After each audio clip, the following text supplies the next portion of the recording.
All right, so what's the first thing you should look for when you're out there getting that gun? The first thing should be a frame on the gun that lets you easily reach the trigger.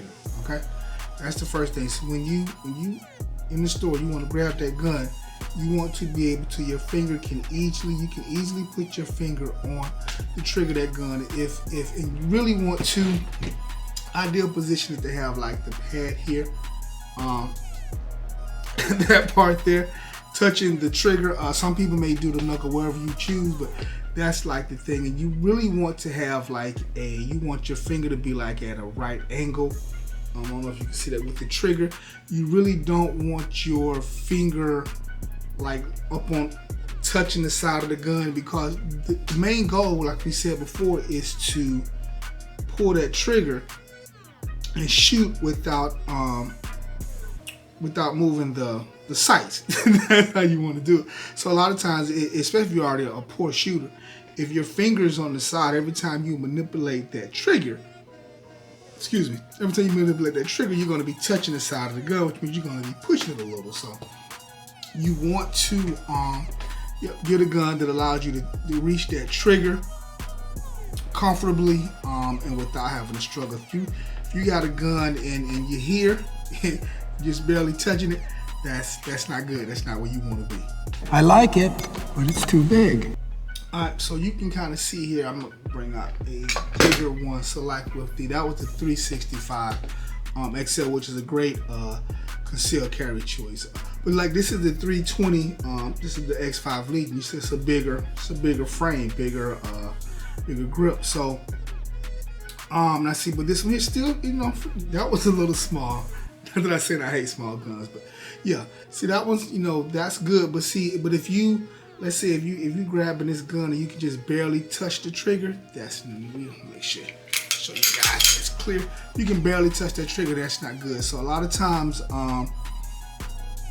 with the bigger frames, it may not be the gun for you. I know we got a lot of ego going on, but a lot of times the bigger frame just may not be in the cards for you. So you want to find a frame where you can comfortably put your finger on the trigger. All right.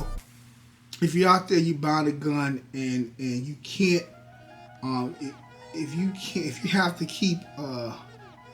can't reach the trigger without rotating your grip, making your grip a little less than what it should be, because this part you gotta move it over. That's not good. That's not a gun you want. And if you have to get a smaller gun, so be it. Shoot that smaller gun. Be proficient on that smaller gun, and then maybe you can get something a little larger. So you may have to go with a subcompact instead of a compact, and the full size just may not be in the cards for you. Maybe even get you a single stand. I hate to say it, that's just how it is. It is what it is, man.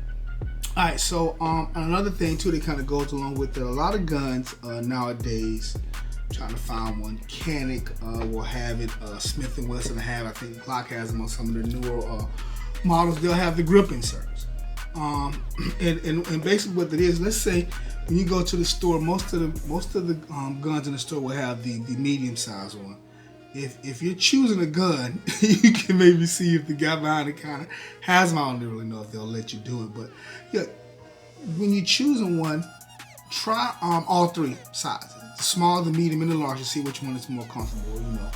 And it's just a good idea just to kind of see where your hands are. They're gonna put the medium on because that's what most people will use.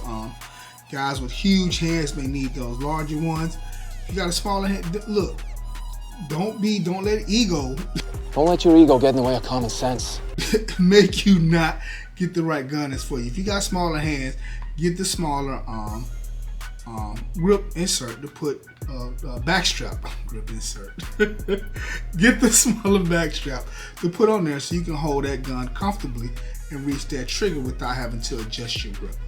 Now, if you find that you got really small hands, and this may be some women or some guys with small hands, 380 may be a choice to go. 380 is usually considered the smallest caliber that people would recommend for concealed carry, so 380 may be an option for you. Just get something that's designed for concealed carry, and most people now are putting out pretty good guns, the Glock 42, SIG, 238, those are good. If you got doesn't have a lot of hand strength, then maybe the Smith & Wesson, the EZ 380 may be a good choice, and they have easy models for 9mm too. We're just going over like the 380 for people with smaller hands and maybe have a little less strength in the hands. 380 is an option. People will tell you not to shoot 380. Want you at a 9mm. I want you to be comfortable out there shooting and have something on yourself to defend yourself with. Because if you're not comfortable with a 9 and you don't carry, that's not good. So if you got to go to a 380, do a 380, but that's the lowest I would recommend. Some people will tell you you can conceal carry with a 22, and you can. You just, in my opinion, need to be very proficient at it and practice. Oh, practice makes perfect. Yeah. Indeed it does. Practice. Did that before.